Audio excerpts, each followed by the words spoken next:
ఇంతమంది ఆనిముత్యాలు ఉన్నారేంట్రా బాబు మీ పార్టీలో? నాకు అర్థం కాని విషయం ఏంటంటే, వెనకటికి నీలాంటాడే 6 నెలలు కరసం నేర్చుకొని ముసల్దాన్ని కొట్టాడంట. అలా ఉంది నీ ధోరణి. 4 సార్లు ఎమ్మెల్యే అయ్యావు. ఈవీఎం మిషన్ లో పారిపోవడం ఏంట్రా? సరే పారిపోయావు, వెంటనే ఈవీఎం మిషన్ లో పారిపోయిన దానికి మీ సాక్షి పేపర్ వాళ్ళు ఏమి ఎక్స్ప్లెనేషన్ ఇచ్చారని చూసారుగా. పాము దొరికింది, పాము ఉందని ఈవీఎం మిషన్ పగలగొట్టారంట.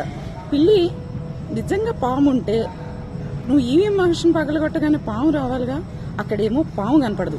మీ జగనన్నయ్య తలకి దెబ్బ తగిలితే దెబ్బ కనిపించదు, రాయి కనిపించదు.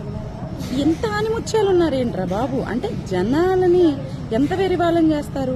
పైగా కమూడ్ స్టోరీ అసలు అదైతే ఇన్క్రెడిబుల్ అనమాట. అంటే ఒకడేమో బాత్రూమ్ కమోడ్ మీద తలకాయ తగిలి బాబాయ్ చనిపోయాడు అంటాడు, ఇంకొకడేమో కమోడ్ దగ్గర పోయి దాంకుంటాడు. అసలు నేను చెప్తున్నానంటావా, నువ్వు గొడ్డలు వేటికి బలవకుండా ఉండాలంటే నా మాటిని త్వరగా లొంగిపో, లేదంటే నువ్వు కూడా పోయిపోతావు. పిల్లిని పిల్లి పిల్లి పిల్లి అని మిగిలిపోతావు. చరిత్రలో పల్నాడు పిల్లిగా మిగిలిపోతావు.